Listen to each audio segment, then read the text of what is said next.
ये कुछ लक्षण आपको बताते हैं कि आपके शरीर के ऊपर प्रेत बिठा दिया है, आपके ऊपर प्रेत प्रतिक्रिया कर दी है, आपके शरीर के साथ प्रेत लग गया है, कुपित वायु शरीर में प्रवेश कर चुकी है।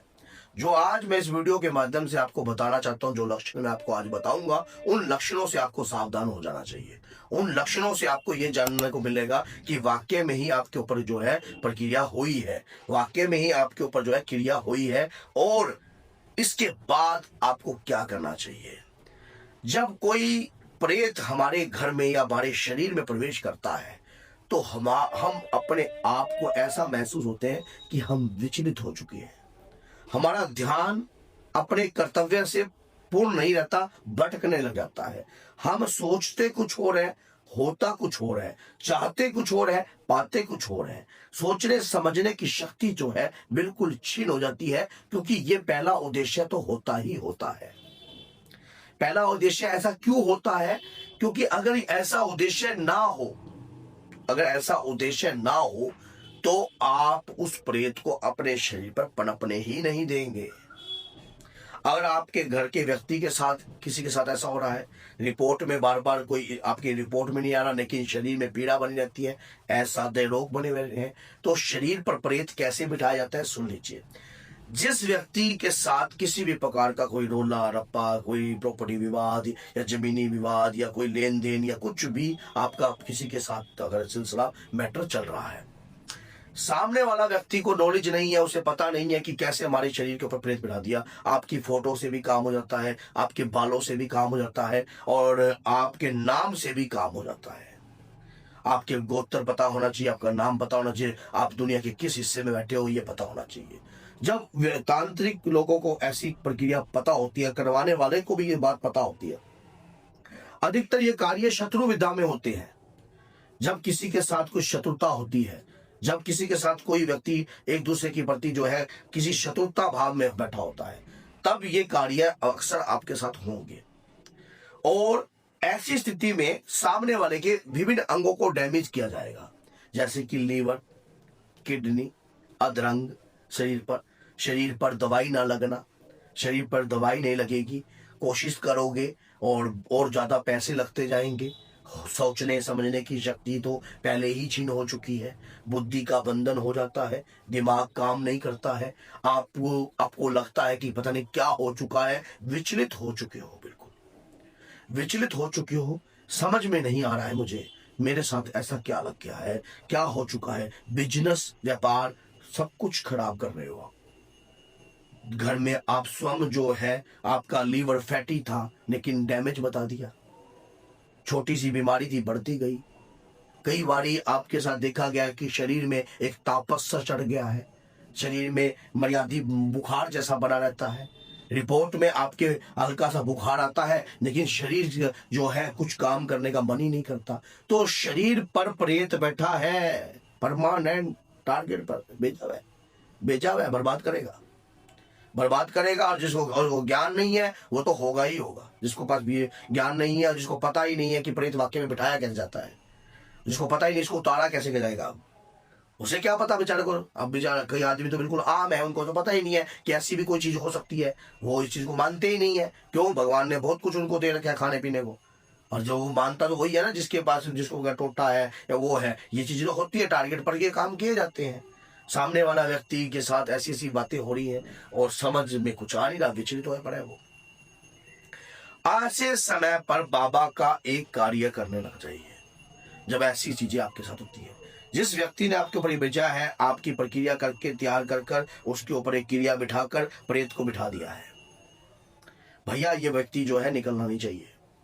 ये व्यक्ति जो है ठुकेगा, इस व्यक्ति का जो है किडनी डैमेज होगी, इस व्यक्ति का लीवर डैमेज होएगा, इस व्यक्ति के शरीर के अंदर ये या इसको जो है हार्ट अटैक पड़ेगा, या इसके शरीर में कैंसर जैसी बीमारी पनपा दे, पता ही ना लगे। आजकल आपने देखा होगा कैंसर बहुत ज्यादा होते जा रहे हैं, कैंसर भी ज्यादा होते जा रहे हैं लेकिन क्रियाएं भी बहुत ज्यादा होती रही हैं। शरीर में एक ऐसा मलिन तत्व घुसेड़ दिया जाता है, शरीर के 9 द्वारों के माध्यम से ऐसी कुपित वायु शरीर में प्रवेश कर दी जाती है। जब तक आप सोचते हो या जब तक आप समझते हो तब तक तो लंका लुट जाती है।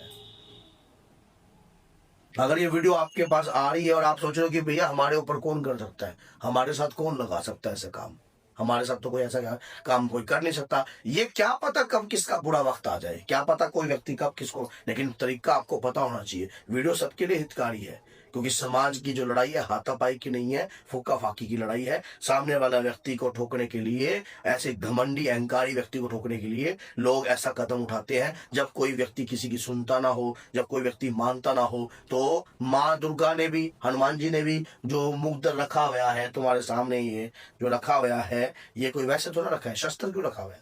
माँ दुर्गा ने खप्पर क्यों पकड़ा हुआ है?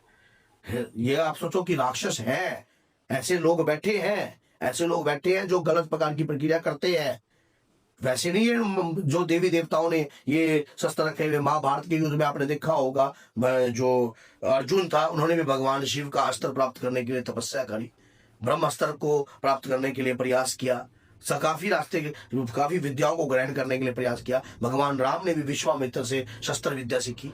तो ऐसे नहीं है कि ये क्यों सीखी, जरूरत नहीं थी क्या इनकी? जरूरत थी। ये विद्या जो इनके पास है वो इसका नाजायज फायदा उठाकर किसी के परिवार को उजाड़ने के लिए कार्य करते हैं। लेकिन जो व्यक्ति के साथ हो रहा है, जो व्यक्ति के साथ बीत रही है, उसको ये ज्ञान है नहीं। क्योंकि हम तो ये सोचते हैं हमारे बच्चों को क्या जरूरत है ज्ञान करने, इस तरह की लाइन में जाने की क्या जरूरत, क्या है जरूरत, क्या है सोचता है व्यक्ति, जरूरत क्या है? आखिर मेरा बच्चा तो बीटेक बनेगा, इंजीनियर बनेगा।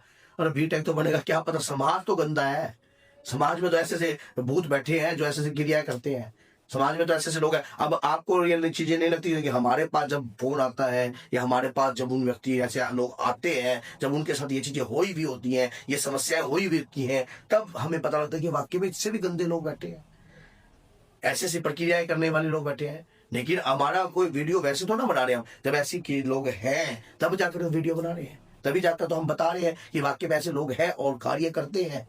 और जब कार्य करते हैं तभी आप विचलित होते हो, और जब तभी विचलित होते हो तभी आपको ये पता लगता है कि वाकई में ये चीज आपके साथ हो रही है तो क्यों हो रही है। और जब तक पता लगता है तब तक तो बहुत देर हो जाती है। तो हनुमान जी की शरण में तत्काल चले जाना चाहिए। दादा वीर बजरंगी कलयुग के राजा ही नहीं बल्कि प्रधान रूप के देवता है।